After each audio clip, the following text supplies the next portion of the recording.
अस्सलामुअलैकुम, welcome back to my channel Mustafa home kitchen. आज आप लोगों के लिए फ़्राइज़ की रेसिपी लाई हूँ जो बहुत ही यूनिक है। सबसे पहले तो मेरे चैनल को सब्सक्राइब कर दें, अगर सब्सक्राइब नहीं किया तो बेल आइकन भी प्रेस कर दें, इससे मेरी आने वाली तमाम वीडियो की नोटिफिकेशन आपको मिल जाएगी। सबसे पहले आपको आलू को छील लेना है अच्छी तरह से। आलू छिल जाए, छिलने के बाद इसमें कट लगा लें बारीक बारीक, और बाद में आप इसको रो लें, या फिर अगर आपको मुश्किल लगता है इस तरह तो बिल्कुल बारीक स्लाइस कर लें आलू को।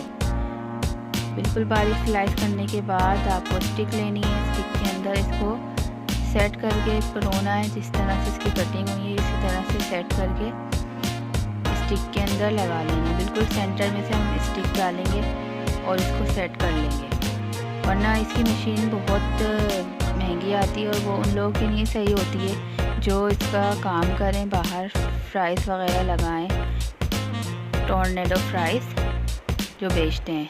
घर में तो हम घरेलू ख़वातीन तो इस तरीके से बना के बच्चों को दे सकते हैं, साफ़ सुथरे तरीके से और अच्छे ऑयल के अंदर फ्राई करके दे सकते हैं। इसको बस तरीका इसका यही है। और आप अगर छुरी से कट बारीक बारीक लगाना चाहते हैं तो वैसा कट लगा लें, वरना ये तरीका सबसे आसान तरीका है। अच्छी तरह से इसको अलग अलग कर लेंगे, इसके सारे लेयर्स को अलग अलग कर लेने के बाद, और दूसरी तरफ मैंने ऑयल गरम करने रख दिया। ऑयल में फ्राई कर लूँगी और फिर इसका ज़बरदस्त मसाला तैयार करेंगे। फ्राई तो आपको पता है किस तरह से करना है। मैंने 4 बना लिए और फ्राई करने के लिए गरम तेल में इसको डाल दें। डालने के बाद इसको अच्छी तरह से गोल्डन ब्राउन कलर जब तक नहीं आता तो उसको एक साइड पलट देंगे। जब एक साइड से कलर आ जाए तो दूसरी साइड से कलर आ जाए, फिर इसके बाद इसको निकाल लें। इसका सारा ऑयल, एक्सेस ऑयल निकाल के फिर रख दें।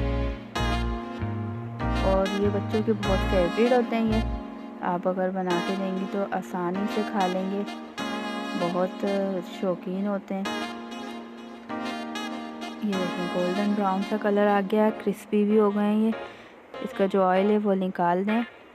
और ये बहुत ज़बरदस्त रेसिपी है रमज़ान में। अगर जैसे बच्चे रोज़े रखते हैं और कुछ खाते पीते नहीं हैं तो आप उसको रोज़े के टाइम ये बनाकर दे सकती हैं। ये देखें सारे मैंने निकाल लिए हैं, बहुत ही क्रिस्पी कुरकुरे से हो गए थे और अच्छी स्मेल आ रही थी। इसमें मैंने मसाला ऐड करूँगी मैगी का साशे। मैगी मसाले में हर चीज़, सारे हर्ब्स वगैरह, काली मिर्ची वगैरह सब ऐड होती हैं। इसके बाद 1 टीस्पून चाट मसाला ले लूँगी। चाट मसाला डालने के बाद हम इसके ऊपर स्प्रिंकल कर देंगे। स्प्रिंकल करने के बाद हम केचप, मायोनीज, जो भी सॉस आपके पास हो इसके ऊपर लगा दें। अगर लगाना नहीं चाहते तो इसके साथ सर्व कर दें कटोरी में। उम्मीद है कि तो आपको ये मेरी वीडियो पसंद आई होगी। अगर पसंद आई है तो इसको लाइक का बटन भी प्रेस कर दें, शेयर भी करें अपने फ्रेंड्स और फैमिली में। मेरे चैनल को सब्सक्राइब करना ना भूलें। मिलते हैं नेक्स्ट वीडियो में। अल्लाह हाफ़िज़।